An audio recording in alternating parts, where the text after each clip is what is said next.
Whispers in the dark. Every village has its legends. In this one, there was a name whispered only in the dark.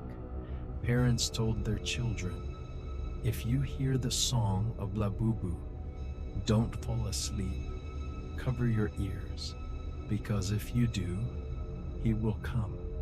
Most children laughed. They thought it was just another story to keep them in bed at night. But for 70-year-old Emily, the warnings became horrifyingly real. One night she woke to a strange sound. The house was silent. Her parents were asleep. Through the darkness came a faint lullaby. The melody was slow, broken, almost like someone was humming through cracked lips. Emily sat up. Her eyes went to the corner of her room. Her favorite doll was there, sitting on the shelf. Its porcelain face caught the pale moonlight. It didn't move, but Emily swore the sound seeped from its tiny painted smile. She hid beneath her blanket.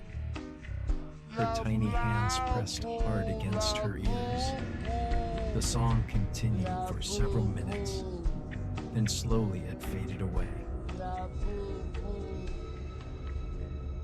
The next morning, she told her mother. Her mother laughed gently. "Sweetheart, it was only a dream." But Emily knew it wasn't. The second night, the lullaby returned, louder, clearer.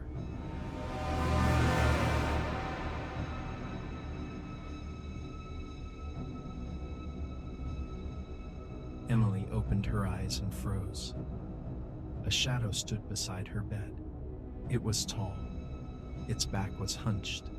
Its arms were too long, almost dragging along the floor. Where its face should have been was only blackness. Yet from that void came the lullaby. Emily buried her face in her pillow. She pressed her hands harder against her ears. But the song was no longer in the room. It was inside her head. The shadow leaned closer. The bed dipped under its weight. She could feel the cold air of its breath. A whisper slid into her ear. "Labubu," Emily screamed. The figure vanished. Her parents rushed in. They saw only their trembling child. But Emily noticed the way her father glanced nervously at the doll. By the third night, she was exhausted. She had not truly slept in days. Her eyes closed against her will. When the lullaby began again, she could not fight it.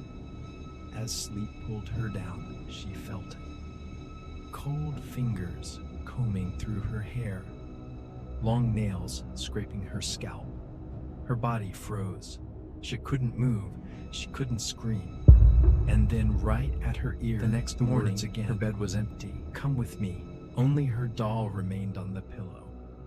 Its bright blue eyes had turned black as coal. The search began.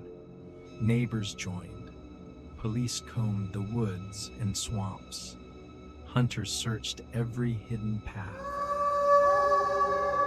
But Emily had simply vanished.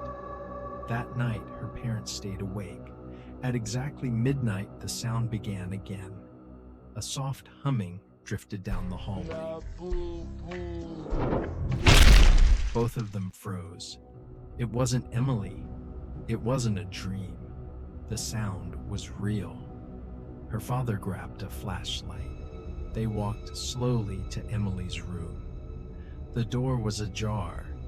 The doll was sitting upright on the bed. Its porcelain lips were moving. The lullaby stopped the moment the light touched it. Her mother screamed. Her father smashed the doll into pieces. But that night, while they tried to sleep, the melody returned again. It was no longer coming from the doll. It was coming from inside the walls. Days passed. The village grew restless. Children whispered they could hear the lullaby at night.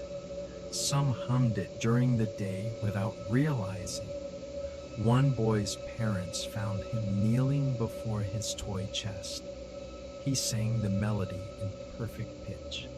The toys around him rattled and shook as if moved by invisible hands. Another family swore their baby monitor picked up the same humming.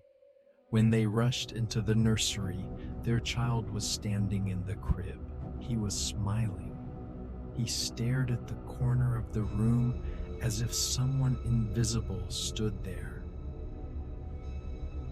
2 weeks later, Emily's parents woke to a sound on their porch. When they opened the door, something was waiting. It was her doll, the one they had smashed into pieces. Now it was whole again. Its eyes were darker than ever. When her mother touched it, she swore it pulsed like a heartbeat. That night they burned it. They stood and watched until it was nothing but ash. Finally they felt safe. But the next morning, it was back on the porch, perfectly intact, its lips slightly open. And in the silence of dawn, a whisper came from within. Labubu. That night, the village was silent. No wind, no dogs barking, just silence pressing against the walls of every house.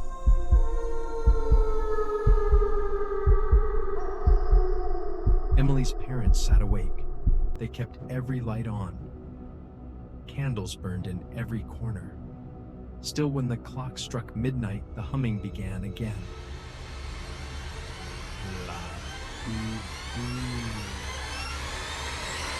It came not from the doll, not from the walls. This time, it came from outside. Her father moved to the window. The street was empty at first, but then his heart nearly stopped. At the edge of the road stood dozens of children, pale, silent, each one clutching a doll in their arms. Every doll's eyes were black as coal. The children began to hum in unison. Their voices rose higher, and in the middle of them stood something else. Its limbs were too long, its back bent like broken bones. Its head slowly turned toward the house. And from the hollow void, where its face should have been, the lullaby grew louder. Labubu. Emily's mother fell to her knees. Her father slammed the window shut, but the sound was already inside. The lights flickered, the candles went out, and in the darkness, a cold breath slid against their ears. Now you sing with me. The next morning, the house was quiet. Emily's parents were gone. The only thing left behind was her doll.